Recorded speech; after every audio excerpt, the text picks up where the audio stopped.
Hello friends, ಇವತ್ತಿನ ಈ ವಿಡಿಯೋದಲ್ಲಿ ನಿಮಗೆ ಪ್ರೆಗ್ನೆನ್ಸಿಯ ಮೊದಲ ಲಕ್ಷಣಗಳು, ಅರ್ಲಿ ಸೈನ್ಸ್ ಆಫ್ ಪ್ರೆಗ್ನೆನ್ಸಿ ಇದರ ಬಗ್ಗೆ ಡೀಟೇಲ್ಸ್ ಆಗಿ ಕೊಟ್ಟಿದ್ದೀನಿ. ಮಿಸ್ ಮಾಡದೆ ನೋಡಿ, ಸಂಪೂರ್ಣ ಮಾಹಿತಿನ ನೋಡಿ, ಸ್ಕಿಪ್ ಮಾಡದೆ ನೋಡಿ. ಓಕೆ, ಸರಿ. ಇದು ಪ್ರೆಗ್ನೆನ್ಸಿಯ ಮೊದಲ ಲಕ್ಷಣಗಳು ಯಾವುವು? ನಮಸ್ಕಾರ ಸ್ನೇಹಿತರೆ, ಫ್ಯಾಮಿಲಿ ಕೇರ್ ಕನ್ನಡ ಚಾನಲ್ಗೆ ನಿಮಗೆಲ್ಲರಿಗೂ ಸ್ವಾಗತ. ಇಂದಿನ ವಿಡಿಯೋದಲ್ಲಿ ಹಲವಾರು ಮಹಿಳೆಯರು ತಿಳಿದುಕೊಳ್ಳಲು ಬಯಸುವಂಥ ಒಂದು ಪ್ರಮುಖ ವಿಷಯದ ಬಗ್ಗೆ ಮಾತನಾಡೋಣ. ಪ್ರೆಗ್ನೆನ್ಸಿ ಮೊದಲ ಲಕ್ಷಣಗಳು ಯಾವುವು? ಹಲವರಿಗೆ ಪ್ರೆಗ್ನೆನ್ಸಿ ಆಗಿದೆಯೇ ಇಲ್ಲವೇ ಎಂಬ ಆತಂಕ ಇರುತ್ತದೆ. ಕೆಲವೊಮ್ಮೆ ದೇಹದಲ್ಲಿ ಕೆಲವು ಸಣ್ಣ ಬದಲಾವಣೆಗಳು ಕಾಣಿಸಿಕೊಳ್ಳಬಹುದು, ಆದರೆ ಪ್ರತಿಯೊಬ್ಬರಲ್ಲೂ ಒಂದೇ ರೀತಿಯ ಲಕ್ಷಣಗಳು ಕಾಣಬೇಕೆಂದಿಲ್ಲ. ಆದ್ದರಿಂದ ಈ ವಿಡಿಯೋದಲ್ಲಿ ಪ್ರೆಗ್ನೆನ್ಸಿಯ ಮೊದಲ ಲಕ್ಷಣಗಳು ಯಾವುವು, ಯಾವ ಬದಲಾವಣೆಗಳು ಸಾಮಾನ್ಯ, ಯಾವಾಗ ಪ್ರೆಗ್ನೆನ್ಸಿ ಟೆಸ್ಟ್ ಮಾಡಬೇಕು ಎಂಬುದನ್ನು ಸರಳ ಕನ್ನಡದಲ್ಲಿ ತಿಳಿದುಕೊಳ್ಳೋಣ. ಫಸ್ಟು, ಪೀರಿಯಡ್ ಮಿಸ್ ಆಗೋದು. ಅಂದರೆ ಪ್ರೆಗ್ನೆನ್ಸಿ ಮೊದಲ ಮತ್ತು ಸಾಮಾನ್ಯ ಲಕ್ಷಣ ಎಂದರೆ ಪೀರಿಯಡ್ ಮಿಸ್ ಆಗೋದು. ಸಾಮಾನ್ಯವಾಗಿ ಪೀರಿಯಡ್ ರೆಗ್ಯುಲರ್ ಆಗಿರುವ ಮಹಿಳೆಯರಲ್ಲಿ ಪೀರಿಯಡ್ ಡೇಟ್ ಕಳೆದರೂ ಪೀರಿಯಡ್ ಬರದಿದ್ದರೆ ಪ್ರೆಗ್ನೆನ್ಸಿ ಚಾನ್ಸು ಇರಬಹುದು. ಆದರೆ ಸ್ಟ್ರೆಸ್ಸು, ಹಾರ್ಮೋನ್ ಇಂಬ್ಯಾಲೆನ್ಸು, ಆರೋಗ್ಯ ಸಮಸ್ಯೆಗಳು ಇವುಗಳಿಂದಲೂ ಪೀರಿಯಡ್ ಲೇಟ್ ಆಗಬಹುದು. ಆದ್ದರಿಂದ ಕನ್ಫರ್ಮೇಷನ್ಗಾಗಿ ಪ್ರೆಗ್ನೆನ್ಸಿ ಟೆಸ್ಟ್ ಯೂಸ್ ಮಾಡೋದು, ಅಂದರೆ ಪ್ರೆಗ್ನೆನ್ಸಿ ಟೆಸ್ಟ್ ಕಿಟ್ಟು ಸಿಗುತ್ತೆ, ಇಲ್ಲಾಂದರೆ ನೀವು ಡಾಕ್ಟ್ರನ್ನು ಸಂಪರ್ಕಿಸಬಹುದು.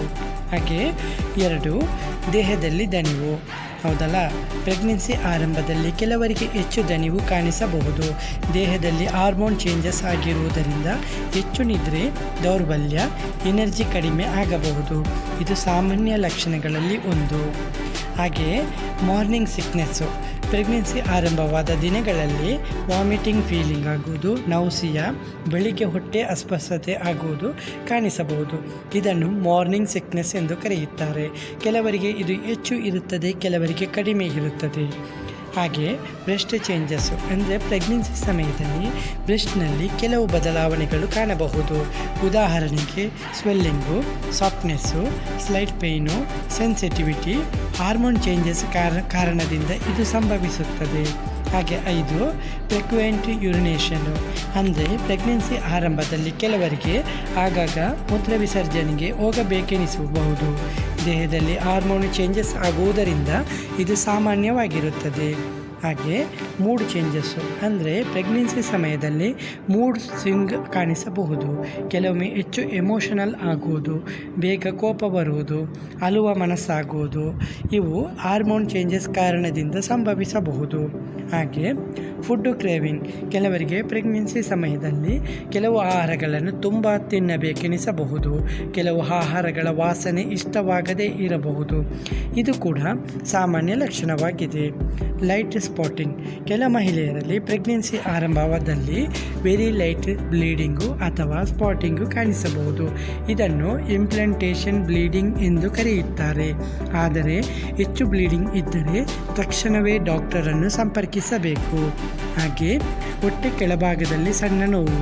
ಪ್ರೆಗ್ನೆನ್ಸಿ ಆರಂಭದಲ್ಲಿ ಕೆಲವರಿಗೆ ಲೋವರ್ ಅಬ್ಡೋಮೆನ್ನಲ್ಲಿ ಸ್ಲೈಟ್ ಪೇಯ್ನು, ಪುಲ್ಲಿಂಗ್ ಸೆನ್ಸೇಷನ್ ಇರಬಹುದು.